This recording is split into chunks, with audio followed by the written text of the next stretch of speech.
Hey y'all, what's up? I'm here for Love and Hip Hop Hollywood, season 4, episode 12. The episode starts off with Fizz and Safari, and they're out golfing. Like that, do they really look like some motherfuckers that be out golfing somewhere? But anyway, so they're pretty much catching up. They haven't seen each other in a minute. Safari is telling Fizz about Chanel's video release party or whatever. Fizz is not sure if he can make it or not because he's back on full time daddy duty because of Moniece and AD's breakup or whatever.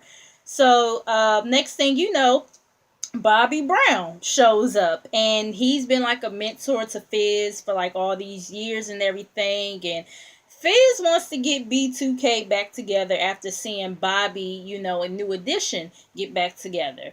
And Bobby is like, talking to him and seeing where his head at, and he's like, who would you even call first or whatever. And he was like that he would call Jay Boog first because him and Boog are the closest out of all of them. And he's saying how Razby is in China right now or whatever. And pretty much he's saying Marion would be the difficult one to like really get on board with the situation. So he's asking Bobby like, how did you feel going solo? Like, what was your experience? And Bobby was like, I mean, when I first went solo, I ain't miss none of them motherfuckers. But as the years went by, I started to really miss my friends and everything. And he was like, I think you should go for it and pretty much see what you could do with that situation. So next we have Alexis. She's throwing like some pool party or whatever, because she got a sunglass line coming out. Bridget, Zale, Lyrica, Hazel, and Booby are also there. Hazel, she shows up and spots Booby out, sitting poolside. And she mad because Booby is denying that they had something.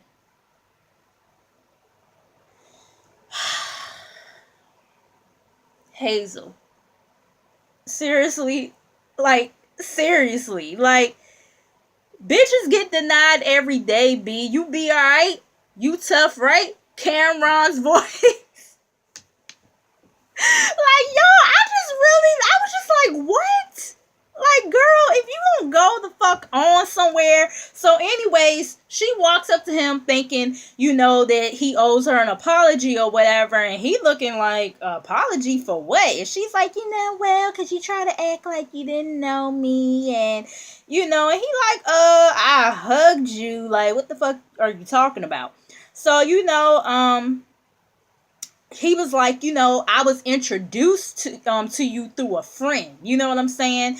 And she's like, so we didn't have sex. So now you're going to lie on your dick. And as she's saying this, I'm like, are you seriously, like, shit, if y'all did fuck, he trying to help you out because we all know the what you call it, the double standard. You know what I'm saying? Of females having a whole bunch of bodies versus dudes having a whole bunch of bodies. So it's like, bitch, he trying to help your motherfucking ass out. For real.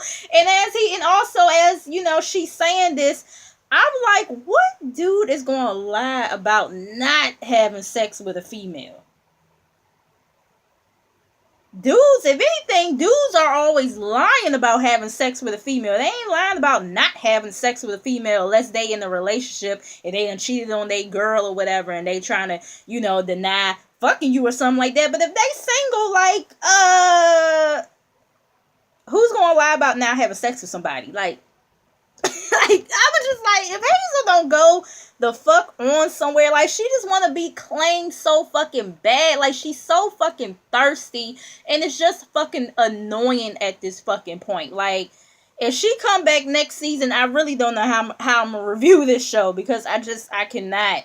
So anyways, she's sitting here talking about some, I hit it and quit it or whatever. And, she's like, but only reason why I didn't fuck you again because you're broke, and saying all this other bullshit about him, blase, and talking about some, and I had to take care of you, or I would have had to take care of you, or something like that. I'm like, but isn't that what you're doing now with Lil Rosenberg? I mean, not Rosenberg. What's his name? Rose Burgundy. Yeah, ain't that what you doing with him now? So, like, a girl. But anyway, so she tries to throw, like, some water on him or whatever. And he kind of get, hyped up a little bit. Because he like, I know this bitch ain't really trying it with me right now. And Zell, he's over there looking with Bridget or whatever, and he like, hold on, I know this bird brain ain't coming at bro like that. So he walks over there with Bridget or whatever to where Booby is at to make sure he's all right and everything. And Booby is like, where I'm from, we don't even get down like that. And Bridget is like, oh well, how do you get down and everything? Because and Booby is like, yeah, man, this is, you done caught me up in 2 bad situations or whatever. And he was like, but you was kind of spicy with me that night or whatever, the night of the night that Brooke and Hazel had got into it at his little thing or whatever. He was like, you had got spicy with me that night or whatever, and I didn't deserve all that. You know what I'm saying? I ain't do nothing to you or whatever. So she apologizes. They cool, whatever. So then Lyrica and Hazel, they're talking. Alexis had went off somewhere or whatever, and she talks about this record, the record that she had did with Ray J and everything. And Lyrica opens up her motherfucking mouth and tells Hazel about the bet that A1, Safari, and Ray J had made or whatever. So she's pissed off or whatever. And Hazel is like, well, did A1 know? And Lyrica talking about something, well, no, he has a conscience or whatever, and he felt bad. So I'm like, I was confused. I'm like, okay, you saying that he didn't know, but at the same time, you saying that he had a conscience and felt bad. Like, they all knew about that motherfucking bet. Like, come on. They all knew about the bet. You know what I'm saying?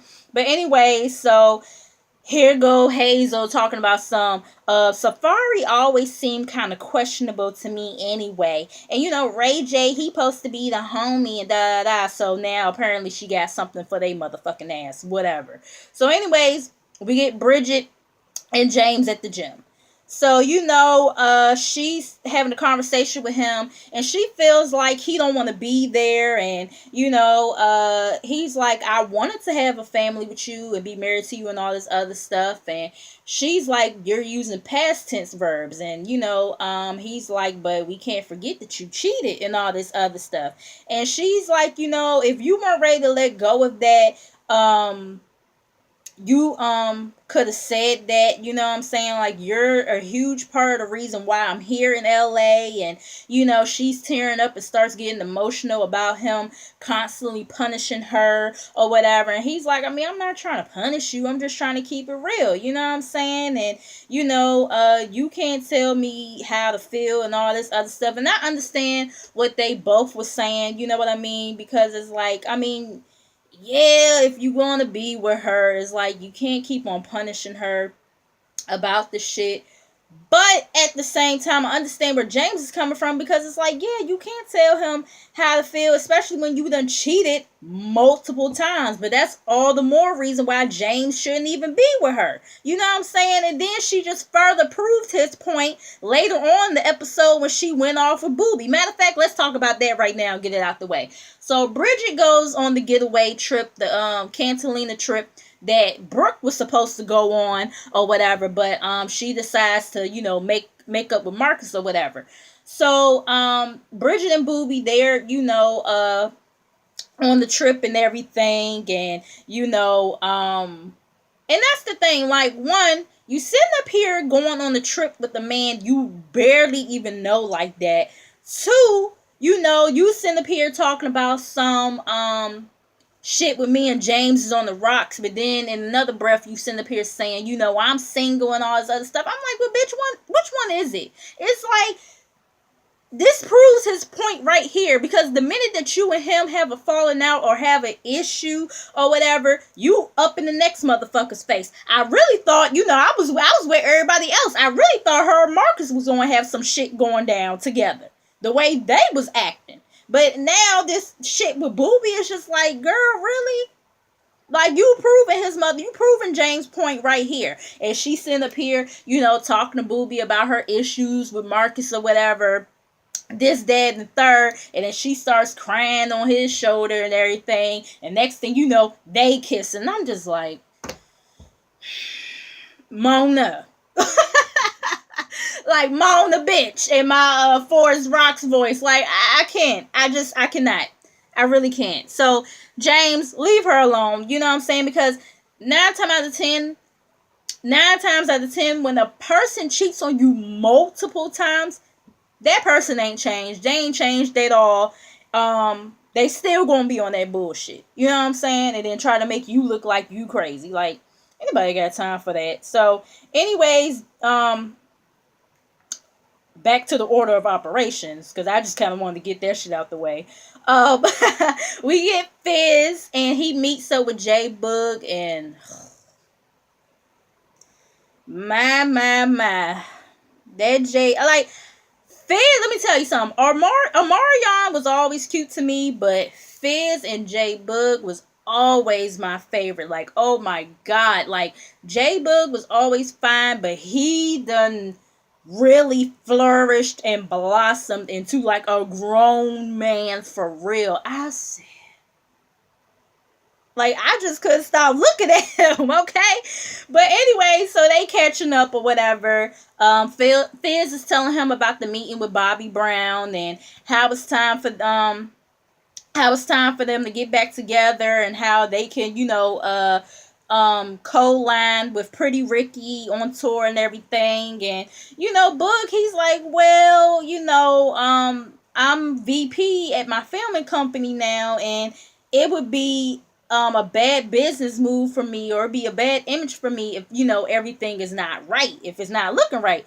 So pretty much it's a no from him for right now.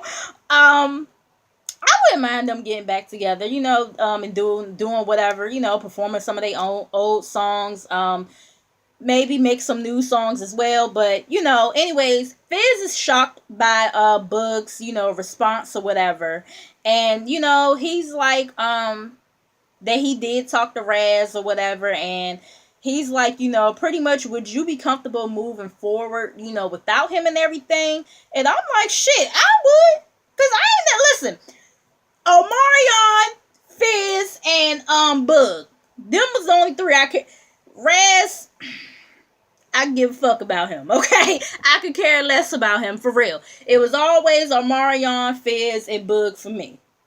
Especially Fizz and Boog. So yeah, I could care less about Raz. And then the shit that we done seen from Raz over these last few years, yeah, he ain't looking too right in the head there. But anyways, so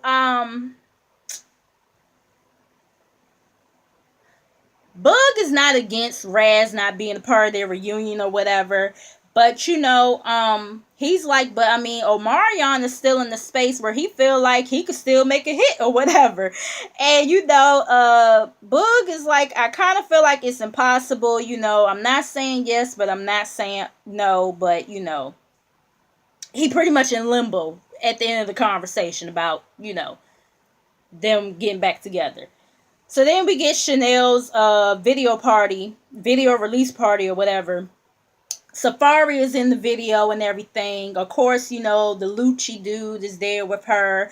Mr. Ray through the event. Nikki is there and A1. Safari's cousin is also there, and he has an authentic Jamaican accent, unlike Safari, okay? So anyways, next thing you know, Lyrica and Alexis, they show up. And Ray is like, I ain't invite her, talking about Alexis or whatever. And, Nikki is like, don't do that. This is my friend and everything, and I don't want to be in the middle of nothing that y'all got going on. So, Ray. what's the child name? Alexis is like, what's your problem with me and everything? And, Lyrica's like, yeah, what's your problem with her? And I'm starting to kind of look at Lyrica like, but anyways, Ray is like, because Masika is my friend and you keep on disrespecting me, and they start, yipping and yapping. Ray is telling everybody to shut the fuck up or whatever, so more yipping and yapping goes on. Lyrica talking about she gonna get A1 to beat him up or whatever. A1 over there looking like this bitch right here. That's how he was looking when Lyrica had said this shit. So anyways, Chanel and Lucci, they come over or whatever, and Lucci, pretty much gave Ray the business. He like, listen, this is your event. You need to be more professional than this or whatever. You know what I'm saying? These are women or whatever. And I said,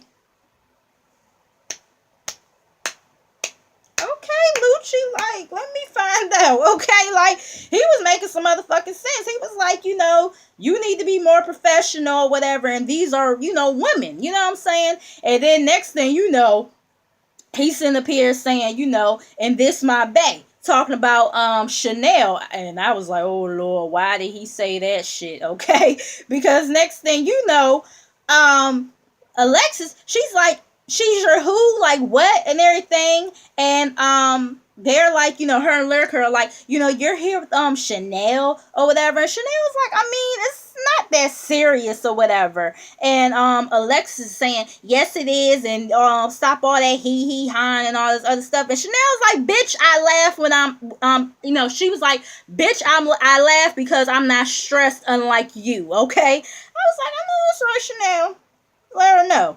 And next thing you know, Alexis throws something at her. They try to get into it. Security came through and everything. Lucci, he's like that he knows that he kind of messed up, calling Chanel his bae in public, because he don't really know what to call her right now and this, that, and the third. So then we get a quick scene with Zale and Keisha's cousin. So he tells about how him and Masika, he tells about how Masika is mad that he befriended Alexis. And, he tells about the photo shoot and what happened with that situation. Sorry, y'all, my mouth is getting a little dry. But, yeah. So he's telling about the photo shoot situation, and he pretty much wants to make a diss track against Masika. I heard that shit on Instagram like a couple of weeks ago. Okay. Anyway, so he's asking about, Keisha's date or whatever. Pretty much she's not ready to date right now. And I'm like, but you was dating Birdman and Bow Wow, but okay, whatever.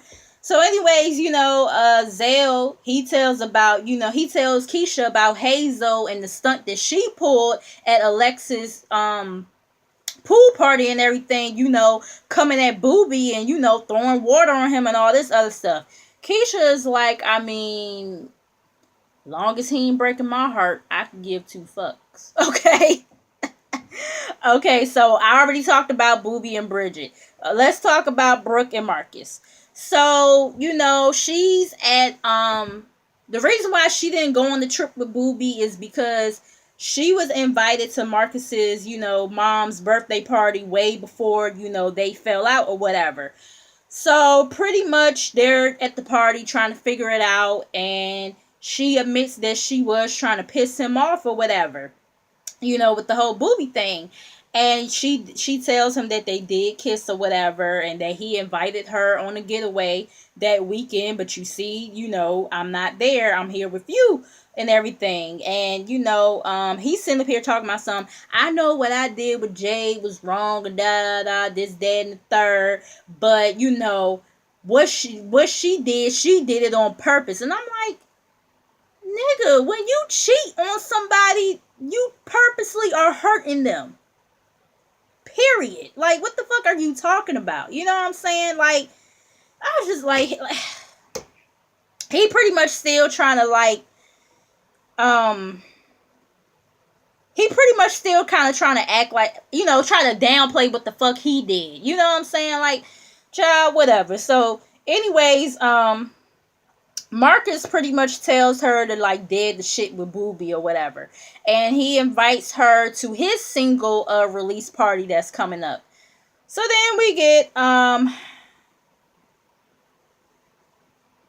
get Zell and Alexis. They're in the studio recording the diss track, and like I said, that shit was lame.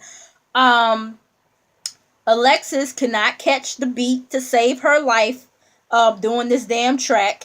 And Zell, he in the confessional talking about something. I'm glad you know my girl doing other boss bitch things or whatever, because music ain't her area. And I said, neither is it yours. Okay? I'm just saying. So, that was that with them.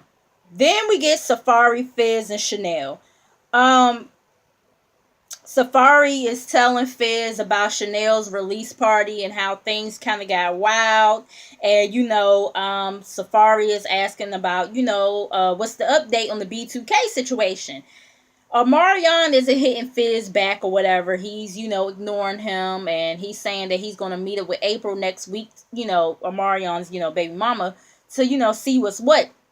So, Safaree is like, why don't you just replace him?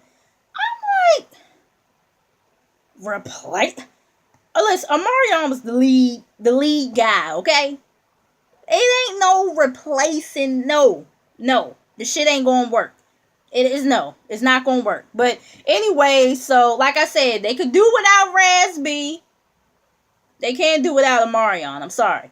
But anyways, next thing you know, Hazel, she comes or whatever because Chanel dropped the location and told her where, they was at or whatever.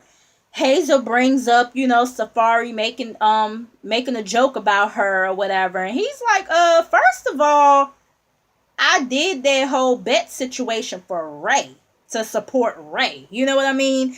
And he's like, but the track came out good anyway. So, and I was like, now I know you lying. Shout out to, what's his name? I am Zoe or Zoe. He be killing me when he be like, I know you lying. Okay. That's how I felt when he said that shit. I said, that track was some bullshit. But anyway, so,